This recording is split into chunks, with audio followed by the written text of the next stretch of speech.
Hello and welcome back for another tutorial, this time of the Mi8 weapons tutorial. So this was supposed to be done a few weeks ago as well, but as my throttle wasn't working, I'll just have to post it now instead. So the reason why I'm posting this now is one, the Mi8 is rumored or spoken about being a very complex module, and in many ways it's true.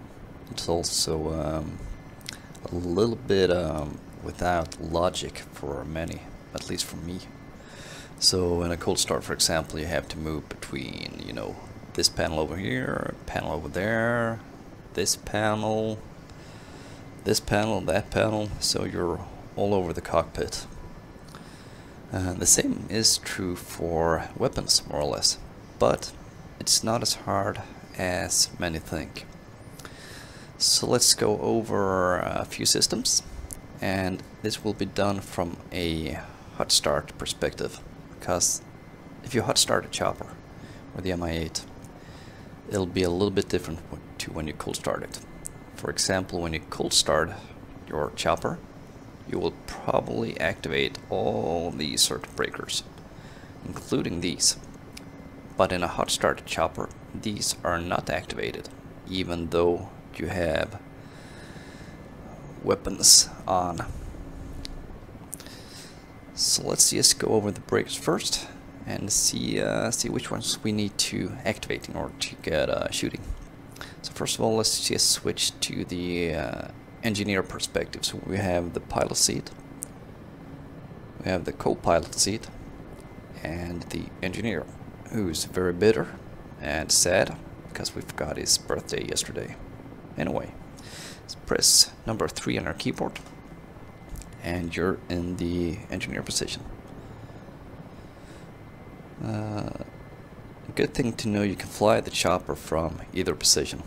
See, even in engineer position you can control everything you need in terms of flight controls.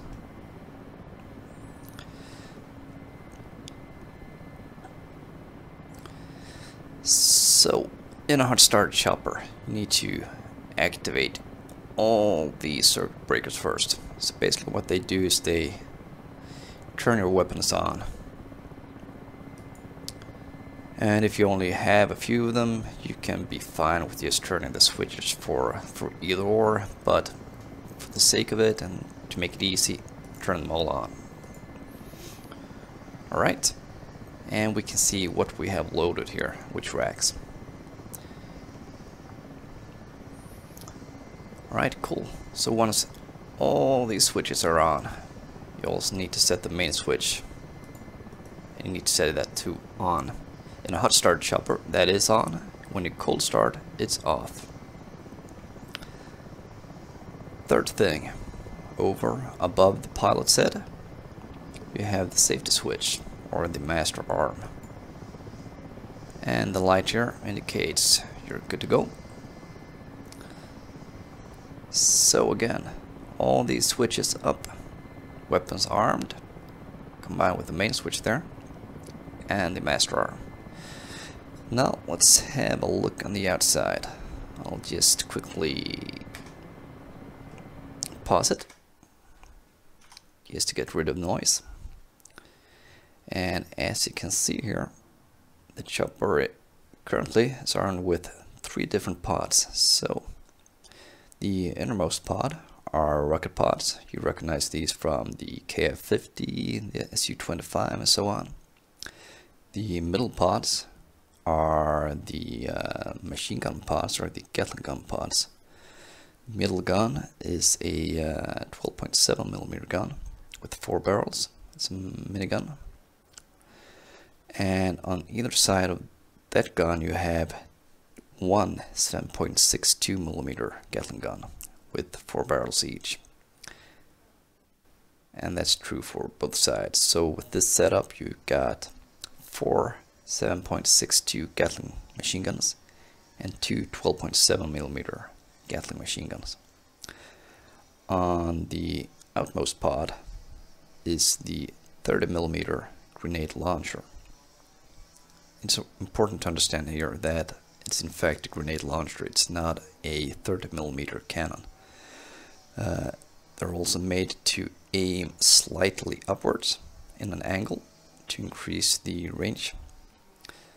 They have terrible trajectory and they have terrible velocity. They can create a very good area of effect, especially against infantry, which are otherwise extremely difficult to take down in DCS using machine guns, for example, as you require complete direct hits. But the grenade launchers work with an area effect, makes it a little bit easier. Generally, the grenade launchers are probably my least light weapon. Rockets, machine guns, and the 23mm pod, which we'll have a look at later, are better most of the time. So let's head back into the cockpit and unpause.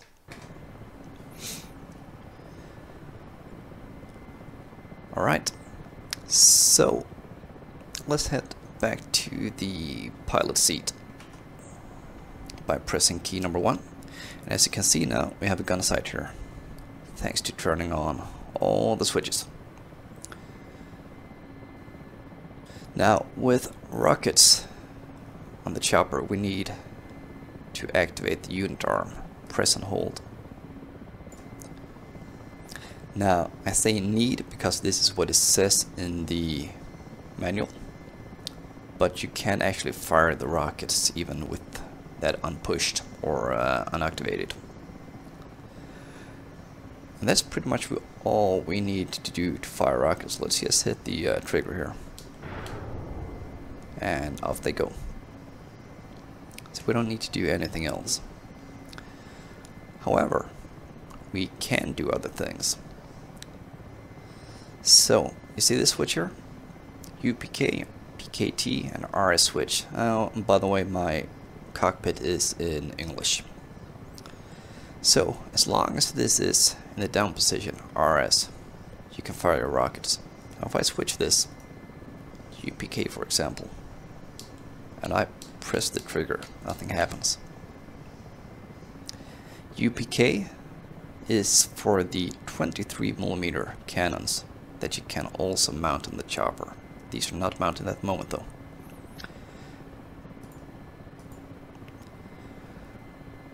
This switch here controls your gun pods if you fire 12.7mm or if you fire 7.62mm guns. According to the Mi8 manual, you also need to set these to position 1. Now, this doesn't make much sense. Pyro cartridge switch 1, 2, 3. According to the manual, what these do is they reload the Gatling guns in case of a jam. So it unjams it, reloads it. However, I do notice that I can use the Gatling guns with it set to the middle position. I can use it to 1, 2, or 3. So it doesn't matter much. But for the sake of it, set it to 1. It might make a difference if you have a jam. I haven't experienced one yet, as far as I know at least. But anyway. So, you're still in rockets mode. If you switch to co-pilot seat, or if you zoom in on the co-pilot seat's weapons panel, you see here pod, and you see gun. You can keep this in pod 1 for all the things like rockets and basically everything, even for the 23mm cannons. But when you need to use your 30mm grenade launchers or your machine guns, so the 12.7 or the 7.62, you need to switch this to gun. So straight up, you just right click it till it stops. Then head back to this panel here and also take a look up here. This is your ammo calculator or guns rounds remaining. The right one is for your 30mm grenade launchers. As you can see, you got 1050 shells of grenades. That's a huge amount. The middle one is for a 12.7mm, so that's 900 rounds. And the left one is for your 7.62 mils with 1800 rounds total. It's always quite difficult to remember which switch does what, but the lights help you. So right click once for up, you see you activate the 30mm grenade launchers. So if I fire now, and we won't see anything flying away. We can check on the outside just to see them firing.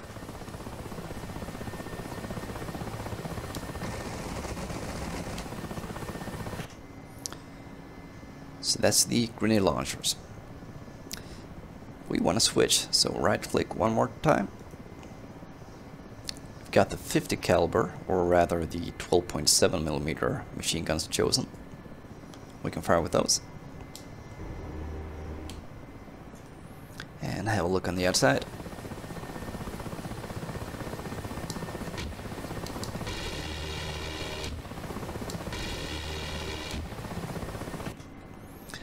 And we can do one more right click for 7.62 machine guns.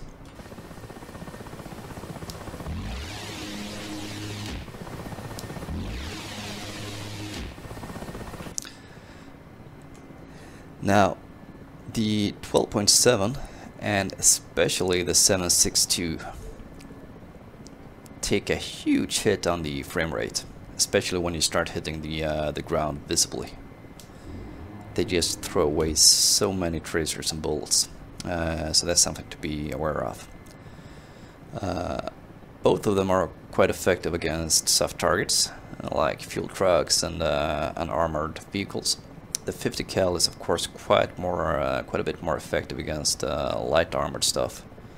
Humvees and I noticed guard towers, wooden guard towers. You can shoot forever with the 7.62, but with 12.7 you bring them down quite fast. And again, switch back, one right click, and nothing's chosen. We can try and fire and we won't do a thing.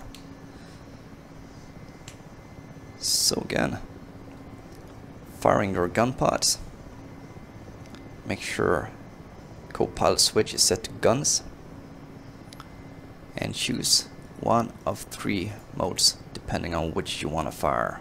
So straight up, grenade launchers, middle 12.7, and right down, rather I should have said down left is 12.7 and down right is 7.62mm.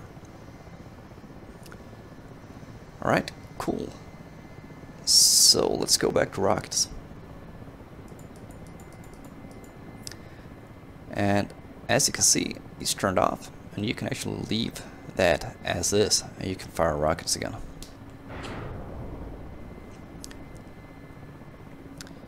You can also change the number of rockets fired, and we don't have all that many left, but let's hold and push, and we throw away a bunch more.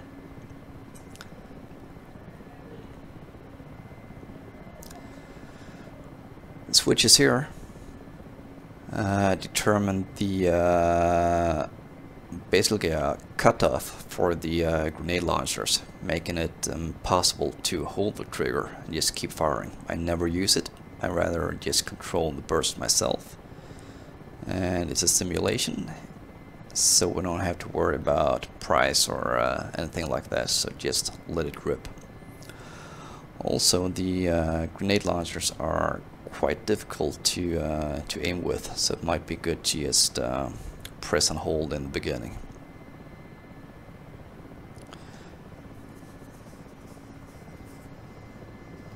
So let's have a flight. I'll grab a new chopper with new weapons, and we'll see how it performs, just to fire off something from the air. Okay, so new aircraft, and we got weapons loaded up, same as before. Let's head out and just do a quick strike and a little area just outside the field here. And as usual, we're on the Syria map, simply because I think it's a terrific map for everything, especially for helicopters. You've got a lot to mask on, you've got lots of detail, and it's just downright excellent. Right, so let's take off.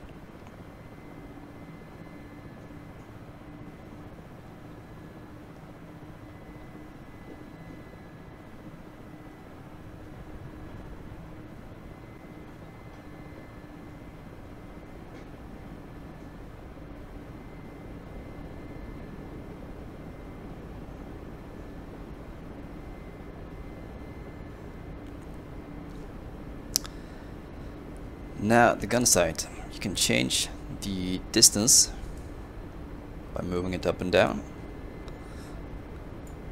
As per usual, at least for me, it's very difficult to know the distance in DCS, or to judge it, at least in, on a screen. It's a little bit easier in VR.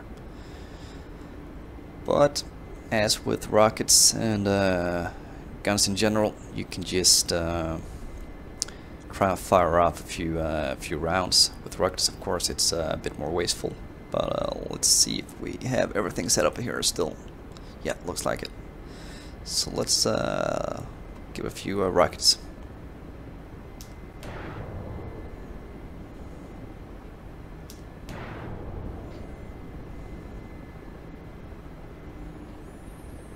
And of course, rockets are area of effect weapons. You're not very accurate with them.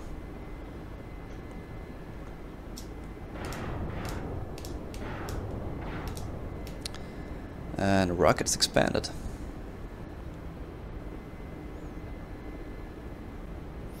So let's switch to co-pilot seat, pressing key number 2. And let's go over to guns, right-clicking this switch till it says gun. Let's switch back to pilot seat number 1. Now let's start off with the grenade launchers. So, grenade launchers chosen. And as you will see now, you can almost fly faster than these grenades travel. Almost.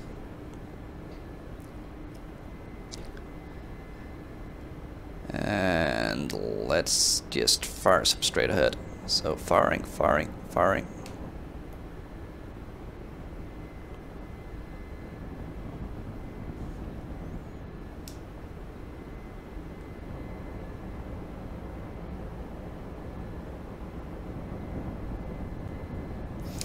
So as you can see, it takes a long time for them to hit the ground. They're also quite difficult to judge where they're gonna hit.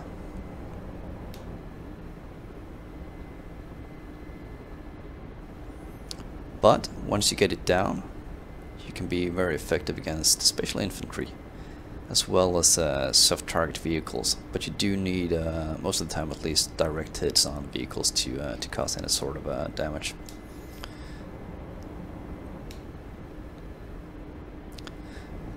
Now, I'd say the most fun weapon are the gun pods. I'm not saying it's the most effective weapon, but it's most fun. So, one right click, left down position, and we got the 12.7mm chosen. And let's make gun run on the let's see here. Let's do the building out here by the road. And if you're uncertain by the site where it's set, you can always try and just fire off a few rounds first.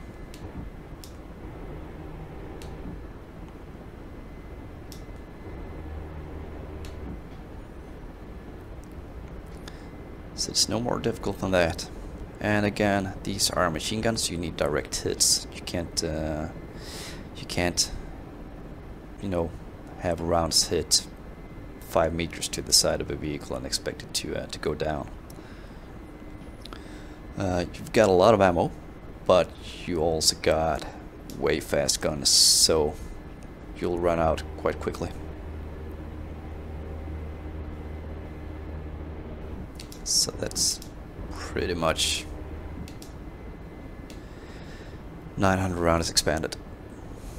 Alright, let's switch to the 7.62 milliguns.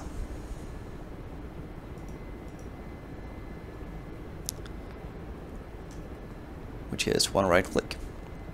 And 7.62 chosen. And the same goes for this. If you're uncertain about the sight, just fire off a few rounds first.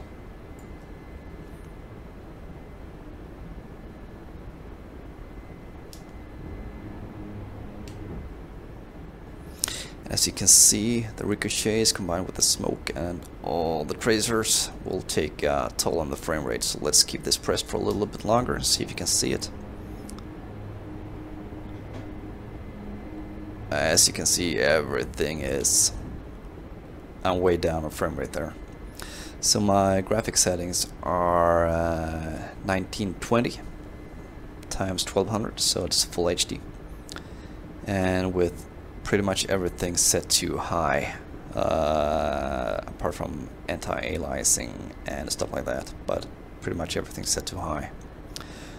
And I'm running a GeForce 1080 card and AMD Ryzen X3700 CPU and 32 gigs of RAM. So it's a pretty well-spec'd computer, though not complete top of the line.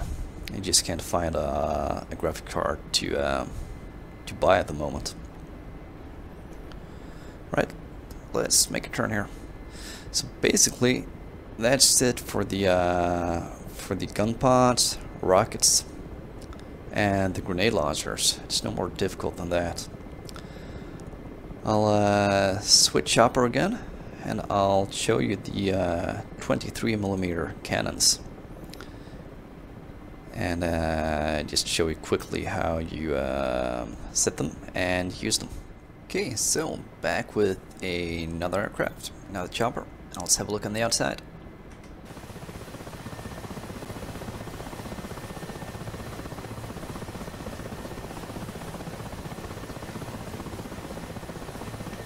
So basically, same setup, except the middle pods are 23mm cannons instead. Now, in order to use those 23mm cannons, you stay in the pod here. You do not change it to gun. And instead, remember, RS is for rockets. So if I fire now, I launch some rockets. If I switch this to UPK, go over to the gun pods instead, as indicated by these lines, and we've got 125 rounds each, so that's not a huge amount. If I fire now, that's one press of a button. Even if I keep pressing, I'll only fire 5 rounds from each.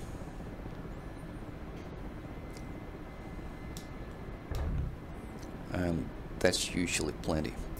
Now, of course, as with all gun pods like this, they're not converged, not like a World War II fighter, for example, with convergence set at maybe at 300 meters or 600 or so on.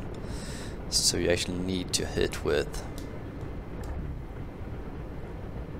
pods. You sometimes just need to aim one of them, and of course they're not extremely, rather the pods are accurate. They fire true and straight, but it's always a bit difficult to aim with something from a chopper, as it's not the most stable platform in the world. But these pods are effective. They can create some good damage on pretty much everything. Well, except of course for armored vehicles. So that's it for today and the Mi8 weapons tutorial. Of course, you've got more things to explore, such as bombs. And as always, you need to practice to actually learn how to handle it.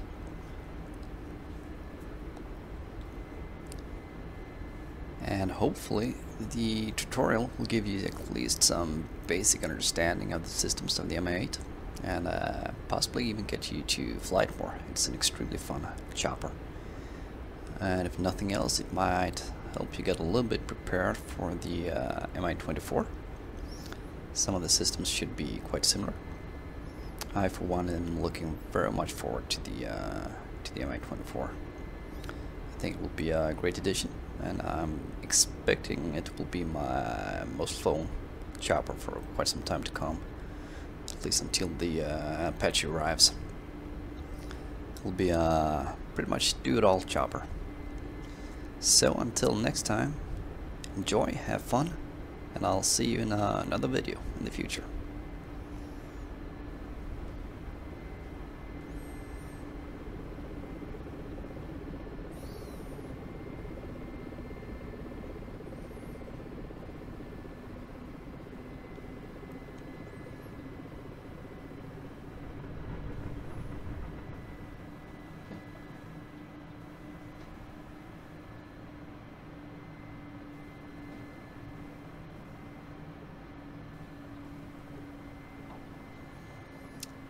Not my smoothest landing, but it'll do. Goodbye.